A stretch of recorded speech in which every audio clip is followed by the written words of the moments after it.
Well, welcome back to Morning Joy, where truth matters on this beautiful Monday morning, July 29th, 2024. I'm Dave Palmer. Keith Downey is taking a vacation with his family. He'll be back next Monday, and glad to be with you and Tim and Debbie and Adam and Monsignor Pope and the whole team. And, you know, every day during this segment, we bring a guest to you to talk about something having to do with our Catholic faith. And I don't know if it's a coincidence or not, but we're going to be talking about St. Thomas Aquinas and a pilgrimage to Italy. And if you know anything about me, I'm a big devotee of St. Thomas Aquinas. I teach the Summa to high school kids. So it is a great honor to have on live with me Vincenzo Randazzo, Italian-American writer, speaker, and pilgrimage organizer with expertise in Rome and Catholic history. He holds a Bachelor of Art degree in philosophy and Catholic studies from the University of St. Thomas. Vincenzo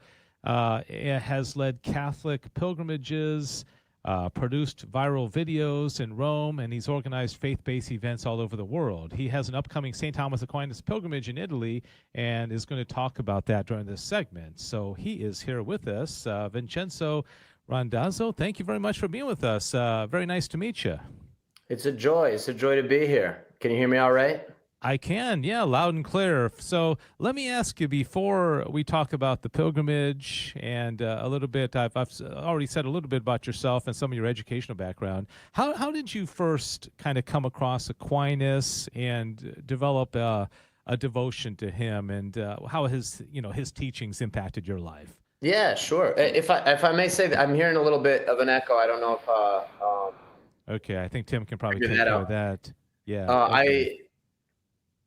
But I love that question. So my first encounter with Thomas Aquinas was when I entered college. I entered college as a seminarian, and even as a seminarian, I was pretty ignorant of the tradition of the church. And I entered college at the St. John Vianney Seminary in St. Paul, Minnesota, is where they sent us, because I was a undergraduate and didn't have a degree. And so my diocese, at that time, a lot of dioceses were sending to this seminary. It was the largest seminary in the nation at the time. And that seminary, the St. John Vianney Seminary, is located at the University of St. Thomas in Minnesota. And so inevitably, I was learning about this saint who, I think initially I thought, maybe this is Thomas the Apostle. Thomas, pretty common name. But at that university, I learned and was acquainted with this great doctor of the church. And that's where it all began. I think that I didn't really take I knew my faith had a kind of intellectual side when I entered seminary, but I was just blown away by the intellectual life I was introduced to as a seminarian. And really, that my formation as a Catholic, I really have to attribute to my formation at the Catholic Studies program at the University of St. Thomas in Minnesota. Yeah, I find that a lot of people have an initial kind of like step back approach to Aquinas because they assume he's going to be way too deep and way too intellectual and philosophical. And of course, and I know that more than a philosopher, he was a mystic. He had an incredible prayer life. He had an incredible devotion to our Lord. And I remember there's that one story of his confessor said that when he heard St. Thomas's confession, he said it was like a child was confessing. So I think there was a simplicity to him. So do you find it challenging sometimes to kind of break it down, his teaching, so that the average person can digest it, or how do you do that? I think that's right. I think that's right that he feels or seems, for whatever reason, maybe this might be cliche, but maybe I'll say that's kind of a work of the devil, right? Because the devil's job dividing is trying to separate us and make it difficult to understand things, make things unapproachable. Thomas Aquinas was a person who loved our Lord and had deep, beautiful, very human emotions.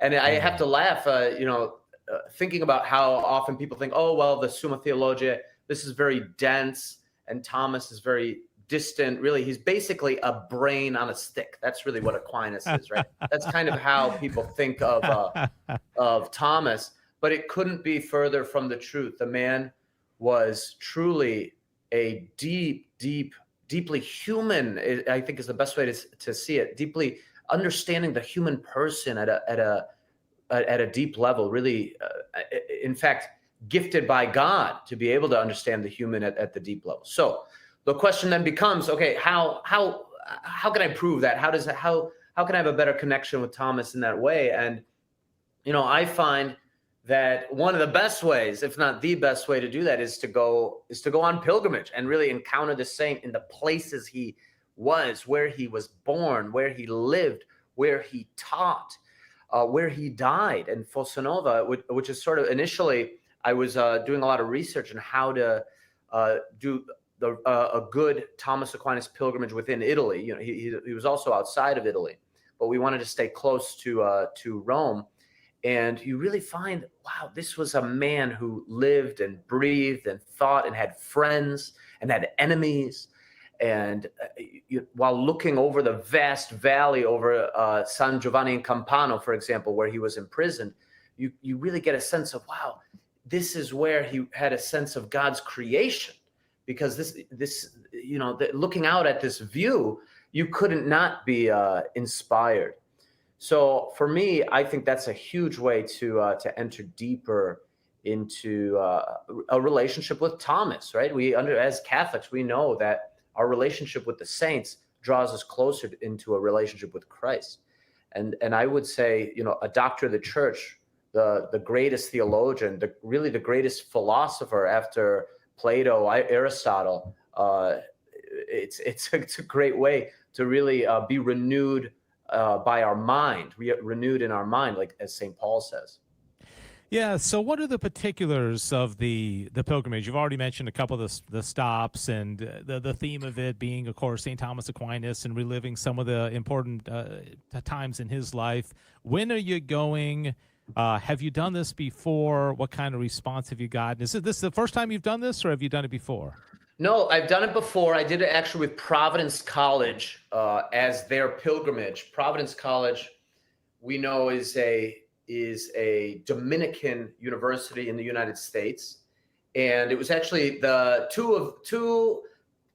three of the hillbilly Thomists, if many of you know them, who had the idea. I say kind of three because the rector of the Angelicum in Rome, Thomas Joseph White, also a Dominican and a Dominican university, he was involved as well. And then two Dominicans, Father Justin Bolger and Father Simon Teller out of Providence College, they had this idea, hey, let's bring our students on a pilgrimage that will enter deeply into the thought and the mind and even the spirituality and mysticism of Thomas Aquinas. Let's do this together with students.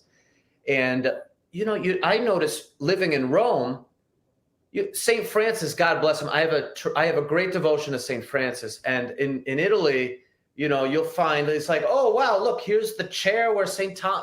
Francis sat one time. St. Francis is everywhere throughout Italy. And I love St. Francis, but you notice, wow, one of the doctors of the church, St. Thomas Aquinas, there really isn't a lot of, I'll say, popularity sort of devoted to and yet there's all these sites. So I did all this research. We customized this pilgrimage. We went on it together. We had such a blast. And we had such for me personally, just this great deeper connection with Aquinas. And we all had such a great time. I said, you know what? I have to offer this pilgrimage to others. And so the dates I'm offering, we're doing 2 Thomas Aquinas pilgrimages. One is during Advent from December 6th to December 13th of this year, 2024. And then another one, March 21st to 28th. That is our Lenten, that'll be during the Lenten season. March 21st to 28th, 2025. And so what we'll be doing is following all the sites, really all I'll say the better known sites where Thomas Aquinas was in Italy, where he was born in Roccasecca, where he died at Fossanova, where he preached in Viterbo, where he studied and wrote the Summa in Rome, or wrote part of the Summa in Rome. Also, where he wrote the Pange Lingua. A lot of people don't realize the Pange Lingua was written by Thomas Aquinas. That beautiful Gregorian chant we offer during the Feast of Corpus Christi was written by Thomas Aquinas in Orvieto in Italy. So we'll visit all those sites together, really enter deeply into this relationship with our hero, with our philosophical, theological hero, Thomas Aquinas. And those are the dates. So there's a December 2024 and March 2025. And you can learn all about it at my website, vincenzoinrome.com. And also, you know, if I'm sure if any of your listeners contact Guadalupe Radio, they'll put you in touch with me personally, and I can invite people in. There's only limited spots. That's why we're offering 2 pilgrimages. And I'm excited to anybody who wants to come can come, and we'll be going on this together. We'll have Dominican priests from the Angelicum helping us out and guiding us along. And it's just going to be a wonderful time on pilgrimage as Catholic brothers and sisters. All right, Vincenzo, thanks so much. I want to give that website out again. Vincenzo Randazzo is joining us. He's going on a St. Thomas Aquinas pilgrimage twice in the next year, December 6th through 13th, and also March 21st through the 28th. Go to vincenzoinrome.com, vincenzoinrome.com, VINCENZO in Rome.com. And Vincenzo, are you able to stay in the after show clubhouse and talk a little bit more with us for the next half hour? Are you able to stick around? Yeah, happy to. All right, very good. We'll talk a little bit more about Aquinas and maybe weigh in a little bit more about what happened at the opening ceremonies. Of course, St. Thomas Aquinas studied and taught in Paris, so he has a connection to Paris as well, where all that nonsense went on Friday night. If you are leaving us, thank you very much for joining us for Morning Joy. We will be back at it tomorrow morning, God willing. Have a great rest of your day. Thank you. And if you're sticking around, we'll be in the clubhouse with Vincenzo and Tim and me right after this. God bless you.